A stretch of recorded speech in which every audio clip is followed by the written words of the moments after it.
I can go ahead and teach you that what are the different anticoagulants and preservatives that have been added and how much of it has been added.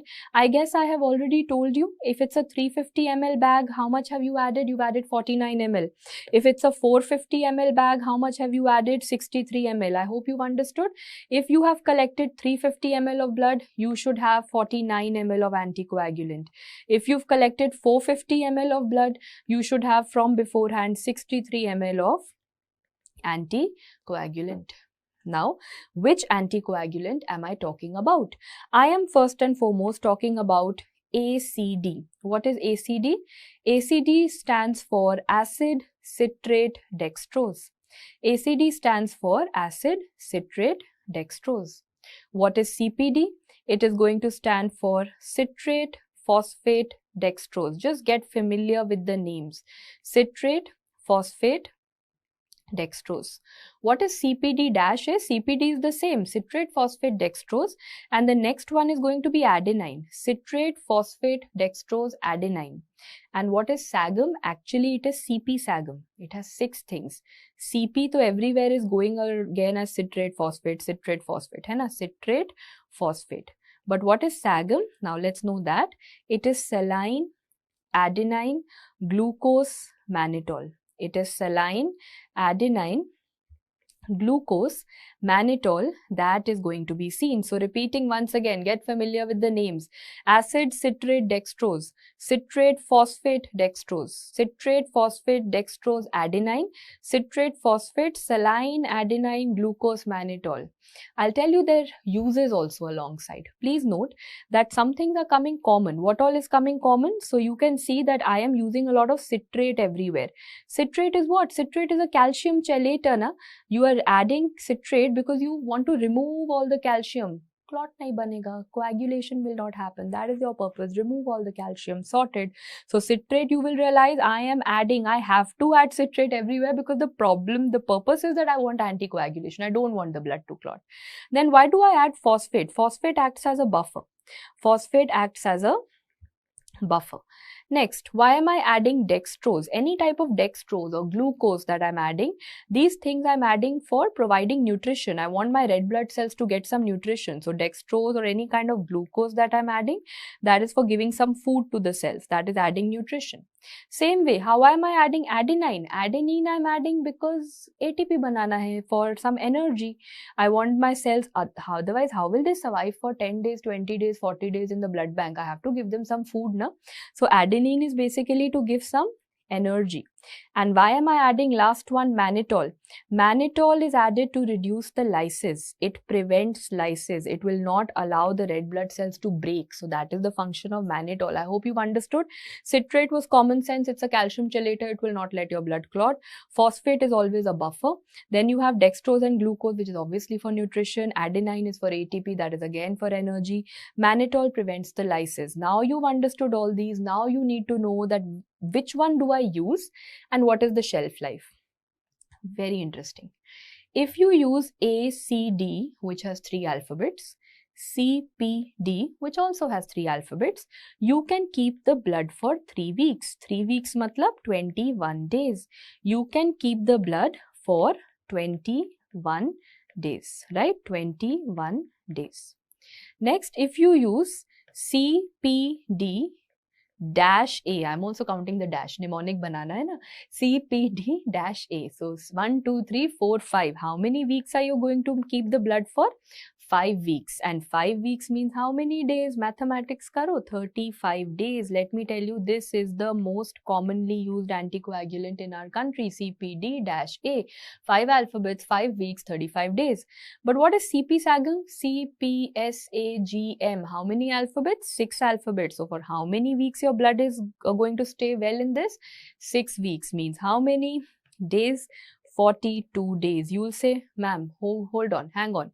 When 42 days you can keep blood for, why are you not using CP-SAGM in your blood banks? Why are you still using CPD-A, which is only keeping the blood surviving for 35 days? cost is also a matter. Na? CP Sagam bags are for 8 to 10,000 per bag. Not everyone and every setup, cannot afford that much of expenditure and finances. So that is why a cheaper yet a good alternative is CPT-A. The difference is roughly a 1 week only, but it's almost half or less than half the price. So cost constraints, consider that. That is why CPT-A is the most common. So let's repeat. ACD3, CPD3, so 3 weeks, 21 days. CPD-A, 5 weeks. CP Sagam, 6 weeks. Sorted? Now, whatever I told you in terms of weeks, this is only for the red blood cell component, which means that whenever you are considering anything that has red blood cell, either only red blood cells, the whole blood also has red blood cells, anything or any aspect that has red blood cell, that is where the shelf life could be 3 weeks, or now we'll write in days, either 21 days or 35 days or 42 days, depending on the anticoagulant. And at what temperature will you store it? So remember, our red blood cell is going to be stored in a refrigerator. Red blood cell will be stored in a refrigerator which is 2 to 6 degrees centigrade. Refrigerator 2 to 6 degrees centigrade. Easy? Okay. Now let's talk about platelet-rich plasma, PRP, platelet-rich plasma. Here the shelf life is only 5 days. Platelet can be penta-day consumption. Remember, platelet ke liye penta-day consumption, and that is going to be for 20 to 24 degrees centigrade. So quite a high temperature. Next you have FFP, or anything that is frozen. Either you say frozen or you say cryo. Cryo means frozen, fresh frozen plasma means frozen. So this means, of course, you have to keep it at a minus temperature. You will have to keep it at a less than minus 30 degrees centigrade for how many days or years? Anything that's frozen, like frozen food, you can keep for very long, na? So frozen plasma also you can keep for almost 1 year. Now guys, please tell me, if I have to tell you some variations, ये तो बहुत basic information था. It's not that easy. Anything with red blood cells, you will keep in refrigerator. Shelf life will vary whether you've used ACD, CPD, CPD-A or SAGM. Platelet के लिए you will use penta, 5 days, 20 to 24 degrees. Fresh frozen plasma frozen है, so minus temperature for 1 year. Remember, for the platelets, you have to consider that platelets are always kept in a machine known as platelet agitators. Platelets are kept in a machine called platelet agitator, means it's an agitator which is constantly going to go left, right, it's going to move around like this. It's going to move around like this. So remember, for the platelets, now you can complete for the platelets, you are not only going to keep it for 5 days at 20 to 24 degrees centigrade, but you are going to keep it with continuous agitation. You are going to keep it with continuous agitation. That is what is very, very important for you to know. Constantly for 5 days that machine will move. Why? Because if that machine doesn't move, all the platelets will clot. You don't want that to happen. So continuously you have to keep moving that machine. Next, when you're talking about what if the machine stops working? Now, these are examiners' favorite questions. You are an intern, there is a power cut in your hospital, this platelet agitator has stopped working, the fresh frozen plasma has melted away. Then what is the shelf life? These kind of questions are his favorite questions. So please remember that if this machine is working, if the platelet agitator is working, then the shelf life is going to be a proper 5 days. If the platelet agitator machine stops working, which was your AIMS exam question, it comes down to only 1 day shelf life. You can maximally store it for 1 day. If the machine still doesn't work, you will have to throw it away. So please remember, if the platelet agitator stops working, your shelf life comes down to 1 day. Same way, if they ask you that till the time your freezer was working, you could keep the fresh frozen plasma for 1 year. But if the fresh frozen plasma melts, melting को क्या कहते हैं? Melting is known as thawing. Thawing of the plasma means it is basically going to melt. If by chance there was a power cut and all your fresh frozen plasma has now come in molten state, what will you do? Now your shelf life comes down to 1 day. So dangerous. From 1 year shelf life, it has come down to 1 day. Then your shelf life is just 1 day. So I realize any problem happens, shelf life of everything is 1 day. In platelets also, the shelf life had fallen to 1 day. In fresh frozen plasma also, the shelf life has fallen to 1 day. So please remember that in platelet rich plasma, If there is no agitation that is happening, your shelf life is going to be 1 day. For fresh frozen plasma, if it's not frozen, if it's melted, then also it has come down to 1 day. Very, very important. I have some other things to teach you. So again, you're going to tell me, whenever you are dealing with whole blood or anything with red blood cell, your temperature is what? Refrigerator wala temperature, 2 to 6 degrees centigrade of a refrigerator. Shelf life can be 21 days if you are using ACD or CPD. It can be 35 days if you are using CPD-A, and it can be 42 days if you are very rich and you are using CP-SAGM, correct? Next, coming to platelet-rich plasma. Now, how did you attain platelet-rich plasma is very nice, very important for you to know. Please note, platelet-rich plasma can either be obtained from multiple donors, that is known as random donor platelets.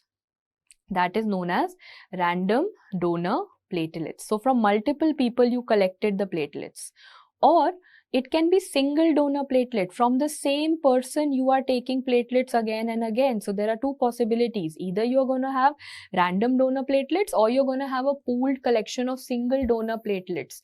So please remember, random donor platelets, if it is being used, it is going to increase, or one random donor platelet basically has 5,000 to 10,000 platelets per mm3.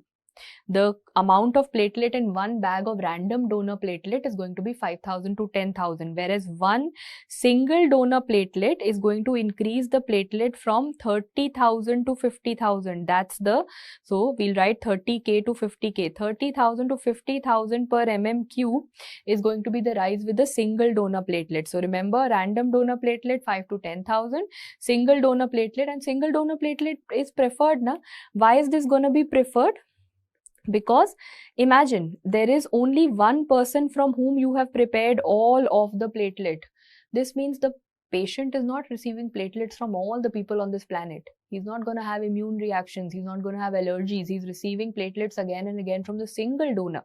So the immune reactions will be less. There are going to be less reactions that my patient is going to suffer from, right?